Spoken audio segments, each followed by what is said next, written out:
Welcome to Overlooked, my unique take on the witch hand plot. It's a very simple routine that I've been doing for the last couple of years, and I really hope you enjoy it. It's a very simple thing to do, but it will take a little bit of explaining. In the next section I'll just be going over the brief method so you get a better understanding, and then we'll break down each section one at a time in detail. So I'll see you in the next section. Now, the main concept or premise with the effect is you will have your spectator write down the name of a childhood friend on a billet. I always use blank business cards, although you can do it with index cards or blank playing cards. And essentially, instead of using a coin like you traditionally use in a witch hand, we're actually going to use the billet they write on, and we're going to peek the name they write. Now, because we peek the name they write, we actually are going to use this information to force which hands the spectator puts the paper in, which means we can later come full circle and predict it at the end. Because we know the information, we are basically telling them where to put the object or paper in this case. So the first thing you need to do is decide which hands you want to force so you can predict it later on. Typically I will always force the spectator's left hand, their left hand, then their right hand, then their right hand. And I'll write this on a prediction at the beginning. I'll usually have your choice, and I'll have your left, your right, your right. I usually store that as like a background on my phone, or I'll just have it on a piece of paper. And I'm just going to show you what peek I use first. It's fully justified within the routine, and I've taken a peek that I overlooked years ago and repurposed it for this effect. So I'm going to go teach you the peek coming up, which is the Sid Bergson No-Tear Center Read. So this is the Sid Bergson No-Tear Center Read. I originally saw this in the Tower Bell book, so if you want to have a look check it out, it's in there. And it's very different to most traditional center tears or peeks in the sense that you don't tear it up, and the method relies on you putting the billet behind your back. Now what you first need to do is get a blank business card or a blank playing card or some nice thick index card, and you're going to fold it in half and then up like that, so it's essentially in like 3 panels. Draw an X and a line there. This is where your spectator will be writing. Now the concept behind it is very simple. Basically they write the name in there, they close it up. You can't see through that at the moment, but you take the billet behind your back and you reverse the orientation like that. So when you bring it back out in front of you, the writing is obviously exposed, but from the spectator's point of view at the front, it looks identical. So this means you have all day to read this information. It's a very unique peek, and I'd never found a way of using it, but it really inspired this routine. So that's the basic concept. You put it behind your back, you reverse fold it, you then put it behind your back a second time, you change the orientation so you can hand it back to your spectator just like this, and everything looks as it should. So that's basically it. Just get yourself a card, fold it into thirds, and that's it. The Sid Bergson No-Tear Center Read. So this is the main choreography about the peek and how I get the peek, and hopefully every action is justified. So your spectator writes the name down, you take it back. Usually I say, can you hold it up to the light and make sure you can't see through it. I then say, okay, the game's very simple. You're going to take this, you're going to put it behind your back. You're going to either put it in your left or right hand. When you're done, you're going to bring it forward just like this. It's important you keep both hands looking the same. I don't want you to think I'm somehow looking at your knuckles or fingers and guessing that way. That's not how this works. It's also important when you put it behind your back that you don't make any really loud noises, because that'll give the game away. So when you're done, put this behind your back and just hold it there for a minute. And that's the choreography. I'll tell you exactly what I'm doing. Firstly, I'm taking the billet, I'm reversing it behind my back, I bring it forward with my fists clenched like this. I then take the billet out and I pay attention to my knuckles and my fingers. This is when I get the peek. I have a reason to look down here. This justifies me looking down and getting a couple of seconds to peek the name. Obviously the spectator can't see the writing because it's facing them. I then realise that I need to explain that you don't need to make any noise when you put the billet behind your back. So that gives me a reason to go back behind my back for a second time, reversing the orientation of the billet, and then handing it back to them. At this point, everything looks as it should. So I'm going to run through that one more time. Okay, you can make sure you can't see through this. The aim of the game is very simple. You're going to take this, you're going to put it behind your back. You're going to put it in either your left or your right hand. When you're done, you're going to bring both fists out just like this. It's important you keep both hands looking the same. I don't want you to think I'm somehow looking at your fingers or your knuckles and guessing that way. That's not how this works. It's also important when you put it behind your back that you don't make really loud noises, because that will give the game away. So when you're done, I want you to take this and put it behind your back. And that is basically the choreography and how I do it. Now, before you begin performing this effect, you need to decide on what hands you want to force on your spectator. I'll get into how we force it later, but it's important you have a prediction set up in advance. Now, typically I'll usually have a piece of paper with something like this. It says you will choose your left, your left, your right, your right. These are the hands I usually force on my spectator. I do 4 phases. It's important you have your and not just left, because obviously there might be an implying it's your left, so it's important to put the word your in. So you can have that folded up and keep it in your pocket and hand it to your spectator before it begins, or keep it in your wallet. In a casual situation, I actually have the prediction on my home screen on my phone. This just means I'm set up to perform it whenever I'm out, and I'm good to go whenever. I also always keep one of the billets in my phone, so whenever I'm out and someone asks to see something, it's all self-contained and I'm good to go. So you just need to decide on which hands you want to force and try and choose something that's memorable to you. I find left, left, right, right is the easiest thing for me to remember. And go ahead and set your predictions, and now I'll go and teach how we force.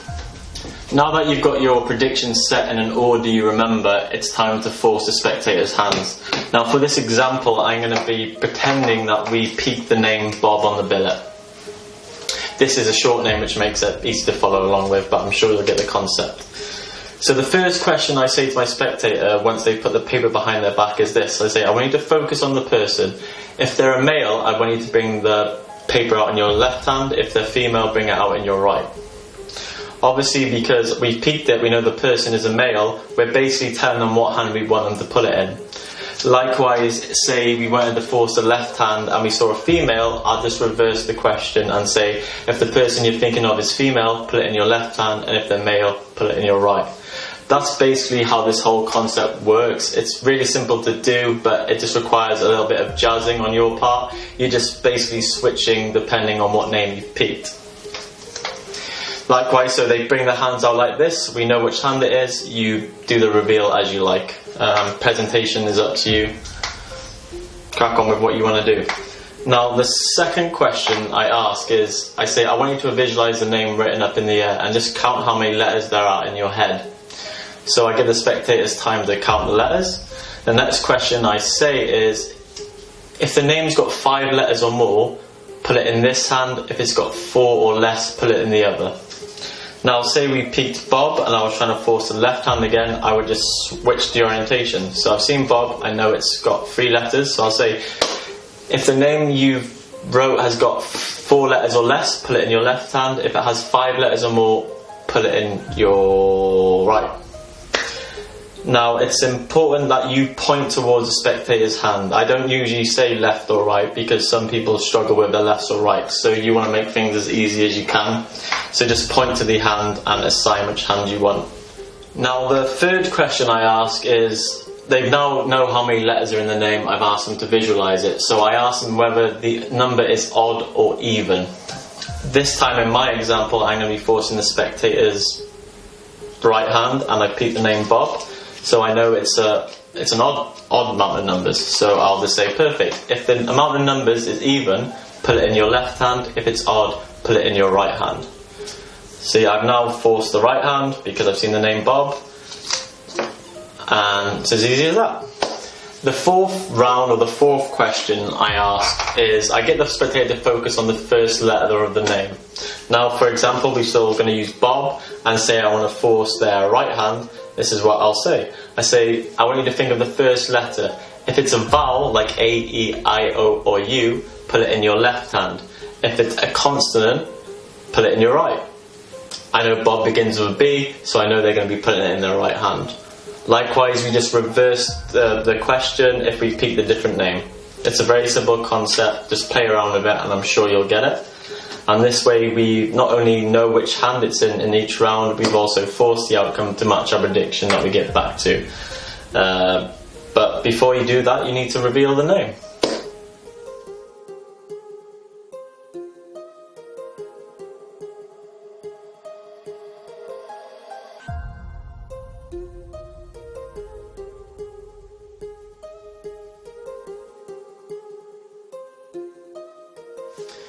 So when it comes to revealing the name you picked, obviously this is down to you presentationally, but you can reveal it verbally or you can write it down and do a big reveal at the end. One little thing I'll suggest is try and get, once you've done the reveal of the name, try and get the billet back off your spectator. If they are left with this, they may be able to reverse engineer how it works, because it's obviously quite a simple idea. So that's just a little tip I give you. Try and get it back. Now, because this is you're quite hands-on with the billet, I think it's important to miscall the first letter. Typically, I'll reveal the first letter and then I'll reveal the last letter, and then I'll just do the prediction, not the prediction, the reveal or the writing of the reveal. Because you're so hands-on with this, I always miscall the first letter. I'll always try and say something that sounds similar. So, for example, we saw Bob. I'll say the focus on the letter, and I'll call something out like a P. P sounds like B. It's close enough, but you can correct yourself and come back and get the hit. The reason I do this is because I'm so hands-on with the billet, I don't want the spectators to get in their mind that I've somehow peaked it. So the best way to do this is to get something wrong. If I'd seen the writing, why would I intentionally make myself wrong? It makes no sense to the spectators. So that's the one thing I do to throw them off the scent that I've seen the writing, is to miscall the first letter. So that's just a little tip that I do, and it helps disguise the method. This is such a simple routine and it relies on one principle, which is basically the peak. You want to cover that up as much as you can. So miscall the first letter and then correct yourself after and reveal as you like. Now you understand the main method and the presentation of the routine, I thought I'd offer a couple of alternative handlings where you can achieve the same effect. For example, sometimes when I'm doing the Sid Bergson no test center read, instead of doing the behind the back twice and then just reversing the orientation, sometimes I'll actually play a game myself where they try and guess which hand it's in my hands. It works the same way. You put the billet behind your back, you bring your hand forwards, they guess which hand it's in, you then peek it that way. You can play 2 or 3 phases of them trying to guess. When I do this, typically I'll play 2 phases and I'll always keep it in my right hand. I find that that's what most spectators will guess, and it's cool when they can guess too. I'm sure you're aware of, when you saw the Sid Bergson peek, that if someone's standing directly behind you, it is not very good on angles. So in that situation, your audience management is really important. If someone's behind you or to your side, you really need to get them in front of you. This makes sense usually in the context of a routine anyway. You want people watching you rather than the back of you. Alternatively, if you can't do that, you have to manage yourself and adjust your body position. So either try and find a wall or somewhere you can get away with the move. If you're performing for a table or something and you're standing up, maybe just pick a spectator who's in the appropriate position and perform it on them. You need to kind of be improvisational with this, a bit of quick thinking. Now, if you're performing this sitting down, you're usually pretty good, because if you sat on a chair, the back of the chair will hide the move, so no one behind you will see. So that's a pretty good option. Alternatively, instead of putting it behind your back, you can actually put your hands underneath the table, and that way you can do the move then and bring it out like that, and then you just ask your spectator to do the same thing. It's the same effect, just it looks a little bit different. Now, for some reason, if you can't do the peak, you can't move your spectators or the venue, and you just can't block the move, then I would recommend you learning Millard-Longman's Acidus Novus. Now, this is obviously not mine to teach. If you don't know it, I highly recommend you go and get it. It's a brilliant peak. But I will explain how I will use it if I'm in a situation where I can't use a Sid Burks and no tercentenary. So for those of you who know the move, you get the billet in quadrants. Now typically I will get the billet off the spectator and I'll put it behind my back as usual, and I'll bring my fists clenched like this, and then I'll point to my knuckles and my fingers and say, I don't want you to think I'm somehow looking at my knuckles or your knuckles or fingers and guessing that way. And that gives you another reason to look down and get the peak. Now I can't really go into much further detail because it's not mine, but this is just an alternative when your angles are terrible. So bear that in mind when you're in trouble. Another alternative handling I've used in the past is using a peak wallet. Now, if you've got a peak wallet, the only one I tend to use in the past is the Stealth Assassin wallet, where you have to go back to the wallet to get the peak. So you could have someone write the name on the business card and you put it in the wallet. You then go into your wallet and take out a banknote. Now this banknote has the prediction written on it in advance. You scrunch this up into a ball and play the game with that instead. So this way you don't have to put anything behind your back. The billet goes in the wallet, and you can do the routine the exact same way. Just use the questions to force the hand, and then the predictions in the hand, which is actually quite a nice touch. So that's another way of doing it if your angles are difficult or you have a peak wallet that you can use.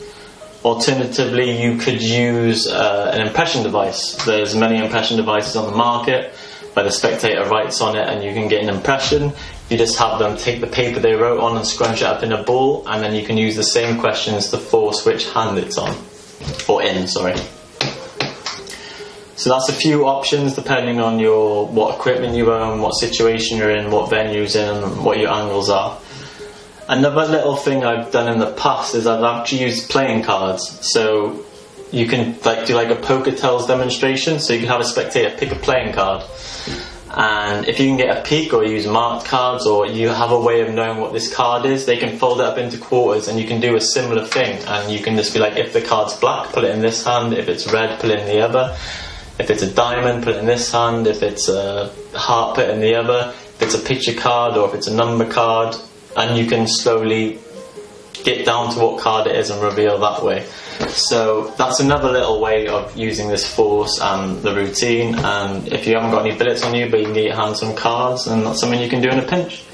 So that's just a few other ways of using the force and the handling in general, and I hope they come in useful. So this is just a quick run through the effect. It's a little performance. I'm with my friend Daryl. He knows how the effect works, but I'm just going to run through the choreography and how you would perform it in the real world.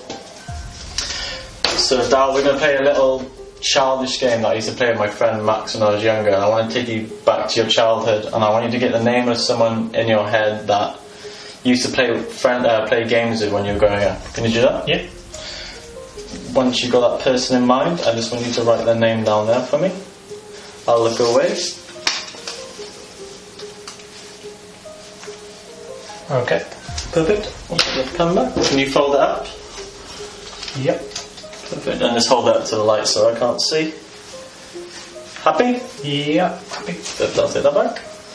Now, the idea of the game is very simple. You're going to take this and you're going to put it behind your back. It's either going to go in your left or your right hand. When you're done, you're going to bring your hand just up like this. It's important you keep both fists looking the same. I don't want you to think I'm somehow like looking at your knuckles and fingers and guessing that way. It's also really important when you do this that when you put it behind your back, you do it as quietly as possible. I don't want you to think I'm somehow listening to the sounds and guessing that way. Okay? So, put that behind your back. Okay.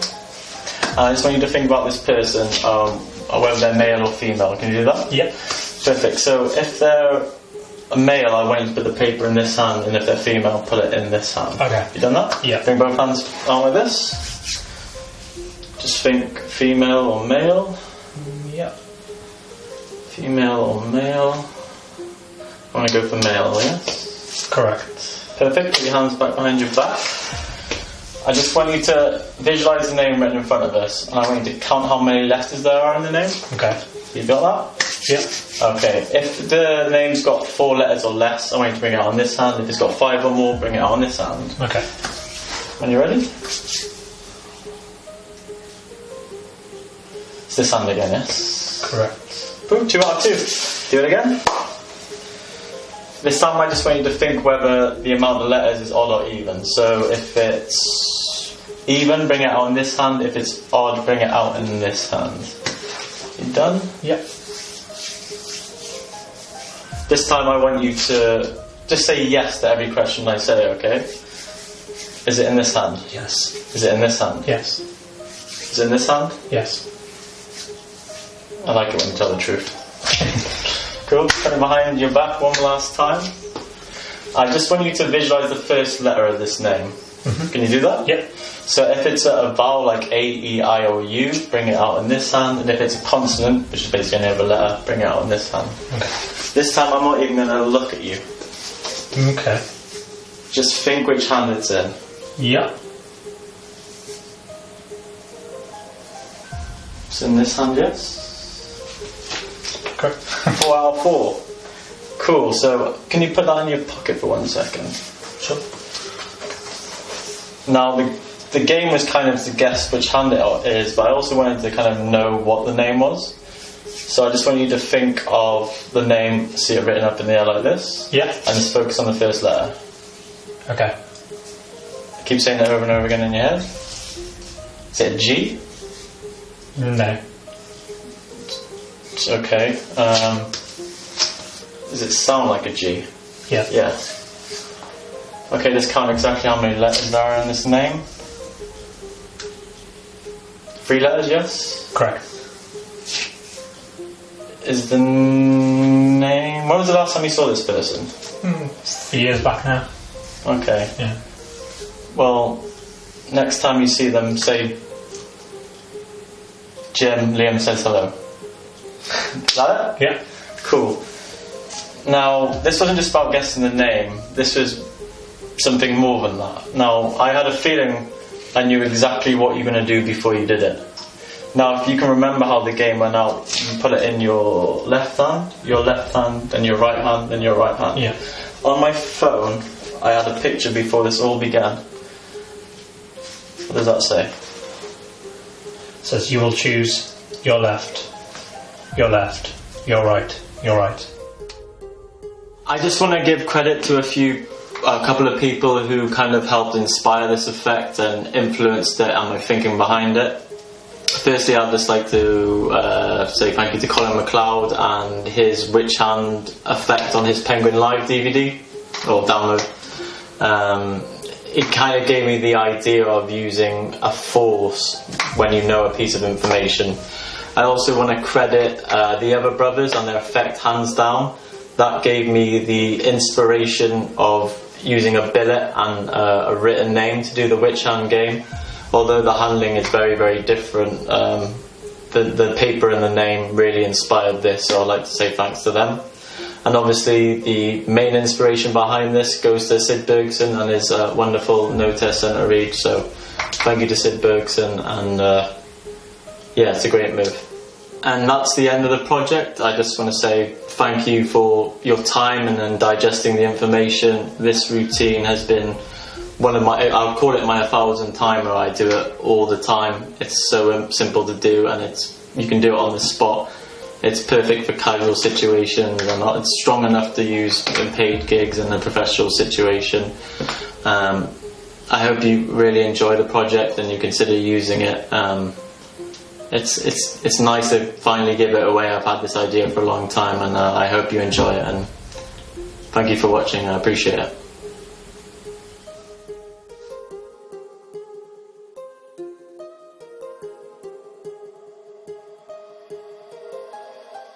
So the footage you've just seen is about 2 or 3 months old, and when I gave out review copies of this effect, I was contacted by a German stage mentalist called Alexander Morgenthau, and he had also had work on this concept of forcing a hand or an object using a known piece of information. So I just want to say thank you to Alexander for giving me permission to put this out there. I think we both had the idea around a similar time, but he's been kind enough to say I can put this out, and I know he's got work on it himself, so keep an eye out for it. Between the two of us, we decided to call this principle an allocation force. So when you take a known piece of information to force a hand or an object, it can be anything, we'll call it an allocation force. Also, when I was doing the explanations, I've got to mention I had a very simple and affordable peak out called my underlooked peak. So if you're looking for another way or an alternative to peak a piece of written information, I recommend you pick up my underlooked peak. It's very simple to do, and a lot of people are using it now, so keep an eye out for it. And yeah, again, thank you for buying Overlooked, appreciate it.